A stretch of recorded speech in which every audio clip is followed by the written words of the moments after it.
What's up, everybody? My name's Chance, and today we're going to be playing some of the Pandemonium Constructed event. I guess I should go explain what it is before I hop into the deck tech, right? Makes a lot more sense. Also, I'm trying to sit a little bit further back from the camera, so it's a little bit more zoomed out, so to say. But it also means that I'm sitting further back from my microphone, so if you guys can't hear me as well or as clearly, just let me know and I'll try to adjust the audio accordingly. So nonetheless, in this Pandemonium event, whenever a creature you control enters the battlefield, this emblem deals damage to its power, or damage equal to its power, to target creature an opponent controls. If you like a world where creatures keep damaging each other, bring your deck because this event is for you. Shaper's Sanctuary, Thorn Lieutenant, Polyraptor, and Tocatli Honor Guard are banned in this format. So, quick little note there. And I didn't get a chance to name the deck before I tested it out, so... But it is going to be a Gruul Aggro. I started out trying to make an Enraged deck, but then I was like, man, Rekindling Phoenix is going to be like really good in this game mode if it can live, right? Gruul Spellbreaker, pretty good. Zhur-Taa, it's pretty good for the aggro that this deck is trying to get out. Of course, we have 4 Collision Colossus. So yeah, it's just a fun Face-Smashin Gruul deck, and it's been working out pretty well for me so far. The thing that I would do is probably cut the Riles. I had it in the deck whenever I made it for an Enraged deck, and I guess I just never took them out. So yeah, that's awkward. Maybe play a couple copies of Llanowar. Llanowar is just kind of easy to be taken out in this game mode, so I kind of like Druid better, but yeah, I would definitely cut the Riles, but nonetheless, it's in here because I was trying to play Enrage, so we'll just skip over our first card there. Nonetheless, Raptor Hatchling is good, even if you're not going for an Enraged deck or a Dino deck. 2 mana to get out a 1/1, that's fine. You get to deal the 1 damage, however, whenever it dies, you get to deal the 3 damage from your 3/3 green dinosaur coming out. That also has Trample, so 2 mana for 2 creatures, essentially, pretty good.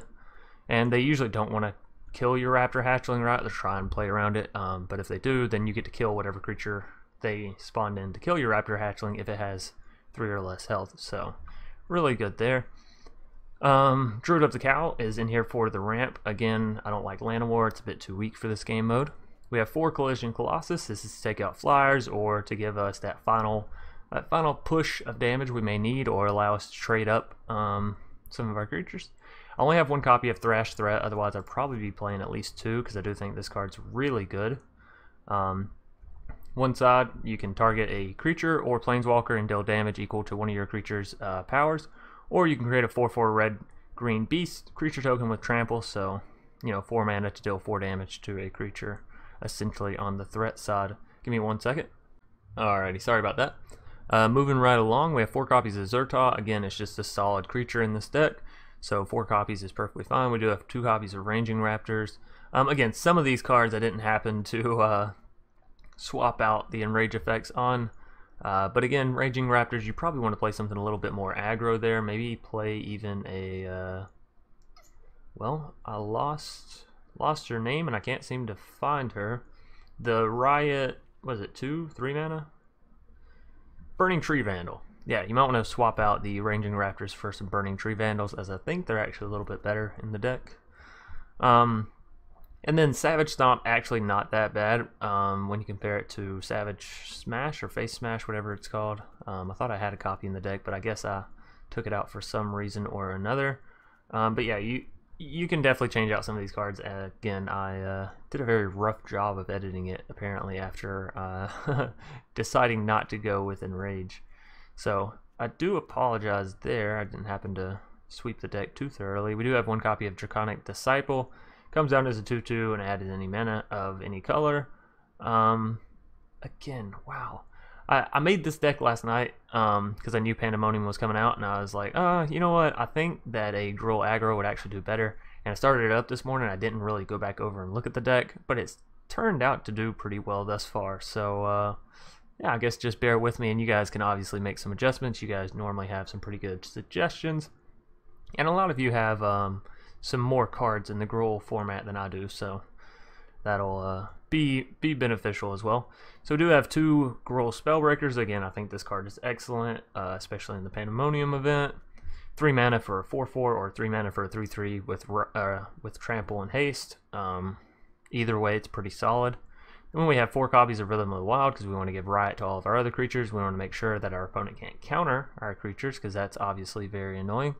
Then we have 3 copies of Rekindling Phoenix. As I said, this is an excellent card in the format. Every time it dies and then comes back, you're dealing 4 more damage to someone on their side of the board. Now it is a little bit easier to be removed in this game mode, but still pretty solid. 4 mana for a 4/3 flyer. That can come back really good. We do have 2 copies of Beast Whisperer. Hopefully we can get out some card draw with him, as we have a whole slew of creatures. 2 copies of Domri, as I'm really enjoying this Planeswalker currently. And then, of course, you guys know my lands are fucked. So that's going to be our deck tech, or our deck breakdown. And I have our game set up here as a 2-0 standard, how I like to start off these little events. So, yeah, we'll hop on into a game 1. Corrode de Fox, I don't know. Nonetheless, he or she will be our first challenger for today. And I gotta say, that's a pretty decent hand. 1 more land and we're sitting pretty. So we'll go ahead and throw down the Guildgate first, obviously, because it comes in tapped. Hopefully he'll play something, ooh, not really what we wanted on a turn 1.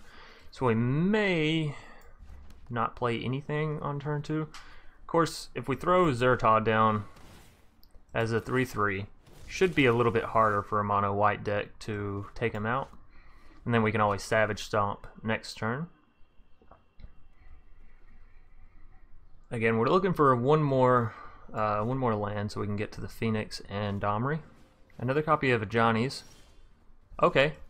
Well, that's kind of awkward, right? I guess we just go to the face with him, try and smash him out before he can gain up too much life. So yeah, let's just throw down the Spellbreaker at haste. Go ahead and swing in for 6 and try and capitalize on our opponent not having anything on the board other than the Ajani's Welcomes. If a Pridemate comes out, we can always Savage Stomp and trade away a Goblin for it. Or we could just swing in, hope he defends, and use Colossus. That would work as well. Oathsworn Vampire. Okay, does he have another creature in hand? That's the question. Why is he choosing to kill Zhur-Taa? Okay. Alright, I was about to say, that doesn't make any sense, right? Alright, so we'll put the +1/+1 counter, go ahead and get rid of his Oathsworn, and then we'll swing back in for 4 more. We do have 2 copies of Colossus, so another land means that we could plus our creature by 8/4, which is 1 away from lethal. Ooh. Maybe we do it anyways. If we draw another land, I think we just double Colossus our Goblin and swing for the fences. Of course, he could always play... Oh, well, yeah, that. It's a land, but it's a tap land. That's so unfortunate, because we could have got Domri down this turn and Rekindling next turn, using the Domri effect and giving it haste. Teysa Karlov.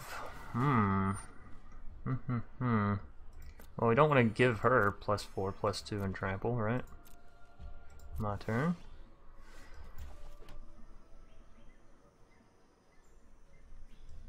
I think we throw down Domri. And we don't minus him, because then Teysa can just kill him, so we gotta plus him, and then we'll just have to go to the next turn. Hope he doesn't have anything too good. His lifelink is definitely coming in handy. Maybe throwing down the Spellbreaker with a little bit more health would have been good. So Oathsworn couldn't have killed it. Give me some more. Give me some more. Hit me in the face is basically what he's saying. Okay, so let's do this, and we can use a copy of Colossus. So let's go and throw him down with haste. Take out his Karlov. And I think we just swing in and use Colossus, right? Let's try and deal as much damage as possible, and then next turn we can use Colossus again, hopefully to take him out.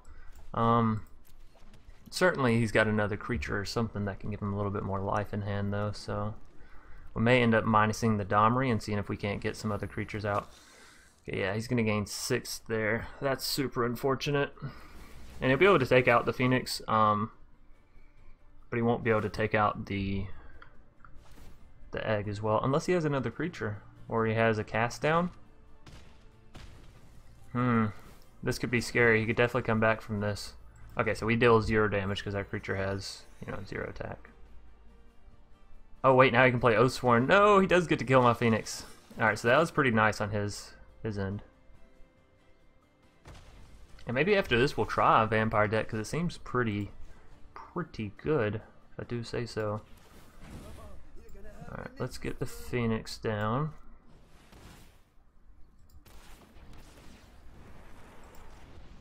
Maybe we should have killed one of his Vamps. That's still only 9 damage, so it's still not quite enough.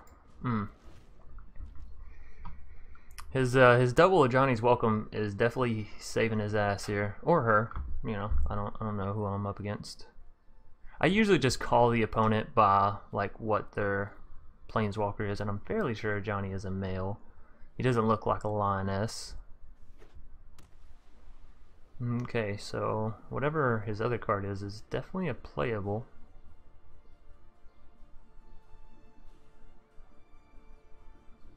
Just trying to figure out how he can take out my Phoenix here and take out my Domri. Honestly, for how much damage we've dealt, he's healed so much. For him to still be at 15. Let's see. Pass to attackers. Going all in on the Domri, huh?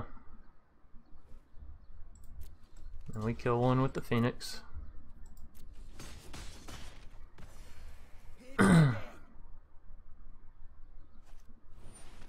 Kaya's Wrath. Ooh, that one hurts.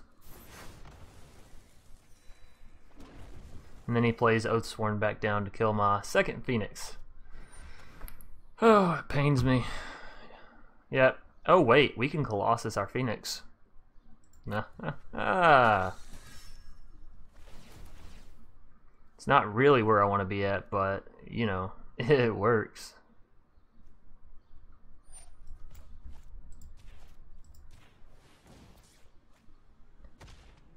Aha. Wonderful. Then our Phoenix comes back, and we kill his Oathsworn. So my Phoenix and his Oathsworn are sort of just trading shots here. Alright, nice, yes. I liked it very much myself. We're just going to throw Raptor Hatchling down with haste because we need to kill him. We need to deal as much damage as quickly as possible. Otherwise he'll keep drawing creatures, keep gaining life, keep playing Oathsworn, yada yada. Oh, and he's just going to scoop, or she, he or she, he's just going to scoop out on us. Alrighty. Sweet. So he took down game numero... Oh, I meant to pause there. We took down game numero uno, and we'll go and hop into a game 2 here. So, alrighty, here we are up against Stardust Divinity. Actually, a pretty dope name, right? That sounds like a weapon in a Final Fantasy game. For those of you who don't know what Final Fantasy is, I don't know where you've been living for your whole life. Oh, I want to throw that down first. Let's get our Stomping Ground down before our Rootbound. Turn 3, we can go Draconic. Get a little bit of ramp, hopefully get the Domri out. Our opponent's playing Teamer. They could be, oh, whoa. Never mind, I think that's Lich or Witch or something. I think that's Witch. 4 colors. Interesting. They could be playing a rainbow 5-color deck. Gateway. Oh, they're playing a Gates deck. Okay.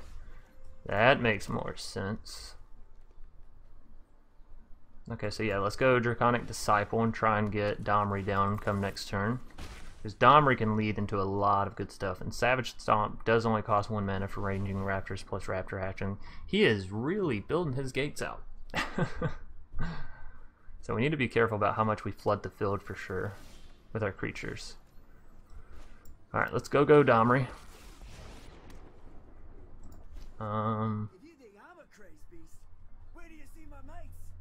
Yeah, let's actually go ahead and minus Domri. Oh, nothing! We were just gonna hit lands. Well, that wouldn't have been the baddest. That wouldn't have been the worst thing ever. He said, oops, yeah, I'm sorry, I didn't get any creatures with my Domri.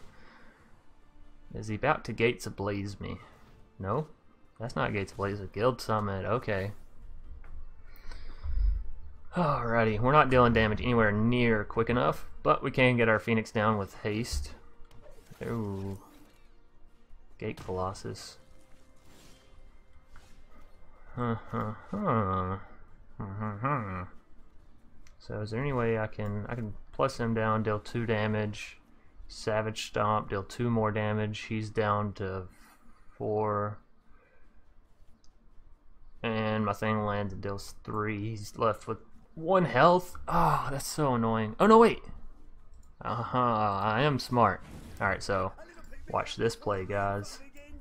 So we throw Ranging Raptors down with the counter. Deal 3 damage there. Then we Savage Stomp our Raptor Hatchling into the Gate Colossus. Deal another 2 damage. Then when our 3/3 comes down, we kill his Gate Colossus. Cause ha ha ha. Math, motherfucker. Alright, that felt good. So next turn we can go Beast Whisperer if we want the card draw, or we can go Rekindling. I think we need Beast Whisperer. We need to try and get the Beast Whisperer down before he Gates Blazes. Or he Gates Blazes this turn, in which case we're okay. I don't think so though, because it looks like he's about to tap. Yeah, his red land. Okay, so sweet. Sure, get Gate Colossus back, return it to his hand, plays it back down, yada yada yada. Kills our token. Alright, so it was all for naught, but that's okay.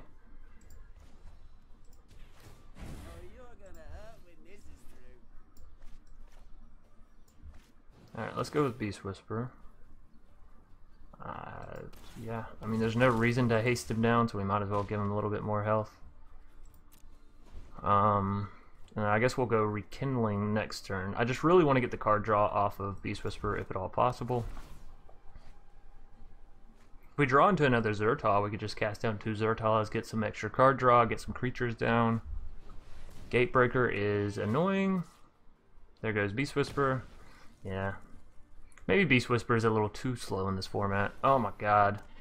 Alright, so the Gates deck is probably about to sweep us up here. Ooh, got a text message. I should probably turn that down. Alright, so let's get a mountain, as we already have a forest down and we have our 2 dual lands down. So yeah, this turn's gonna hurt my face. Next turn is too, because I don't know how the fuck we board wipe them here. Gates deck. Really good. Whoa. Shaking my old desk. Yeah, I don't think that really saves us either. Well, we can throw it on a Zhur-Taa and a Ranging Raptors, but again, I think we just lose here. Let's see.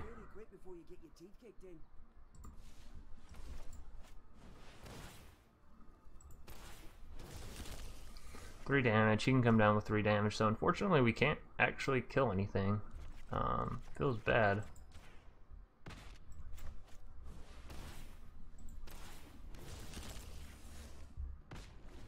Yeah, and his trample. Ooh, that's game. Alright, so let's go ahead and tell him so he knows he can just finish us off if he so pleases. Or she. He or she. Oh, nice. Took all my stuff and then smacked me in the face. What a disrespectful way to win. Nonetheless, we'll hop on into a game 3. So game 1 was a victory. Game 2 picked up a loss. We're 3-1. Let's see if we can't pull it to 4-1. Alright, here we are up against Kuwait. I don't know. This is a very scary hand for us to keep, right? Because we just have the 2 forests and don't have any red swords, but we have all these great red creatures, so really like it if we could, you know, get one of those mountain cards out here. This is like, oh, feels so bad. This is such a good hand. If we could have curved properly. Oh my. Oh, and our opponent gets down to Wayward. Well, bye-bye, Druid. You were fun to know, fun to have while it lasted. Meanwhile, our opponent's curving out perfectly. This is how it ends, right? I play a 24 land deck and it just screws me. I really do feel bad though whenever I'm playing 24 lands and I get screwed on 2. Screw me on 4, sure. Screw me on 5, sure. Screw me on 2? That's rough. That's actually rough. I don't know a way we can come back from this, but I'm certainly gonna try. Oh my lord, he's gonna deal so much damage. So he's playing Gruul Aggro as well. However, he curved completely fine. So I think this turn we just have to go Zhur-Taa plus Raptor Hatchling, right? We have to get as many down as quick. And Rhythm doesn't allow us to play either, so that's a KO come next turn. 3, we gotta kill the War Boss. Unfortunately, we can't kill the Wayward. Oh no, we only had one source of red mana. Right. So I think we just lose here. Yep, that's a GG. Oh, that feels so bad. Legion War Boss though, didn't think about it. Really good card. So this is awkward, but that's usually how these events go, right? I go 3 and 2. So that's all right. We'll claim the prize. I feel super bad that we got screwed on our last loss there, but picking up a Venerated Loxodon is nice. Can't say I'm too excited about the vehicle. I don't think I will ever be doing a vehicle deck, as those cards leave what, in the later half of this fall, something like that. So yeah, hope you guys and girls, ladies and gentlemen, people of all ages, shapes, and sizes enjoyed the video. If you did, be sure to leave a like down below and a comment in the comment section if you have any suggestions. I already know there will be a ton for this video and for this deck, as again, it was a very rough editing last night. Nonetheless, be sure to leave the like, comment. If you're new here, consider subscribing. Despite the atrocious deck building that went on in this video, most of the time I try to do either really fun decks or like fun efficient decks, but usually I try not to net deck too much. So yeah, nonetheless, I'll see you guys either later tonight or tomorrow. I know I told you guys I have a new game coming out. I still do. It's just a matter of me getting down and recording it. So yeah, maybe I'll get it done today. But nonetheless, until then, peace. What's up, everybody? I wanted to take a quick second to thank everybody who stayed all the way through the video, as well as give a special shout out to all my patron donors for helping support the channel. If you too are looking for ways to support the channel, consider hopping over to patreon.com/Dr. Spelkin. Try to make sure all support given to the channel is returned to those giving.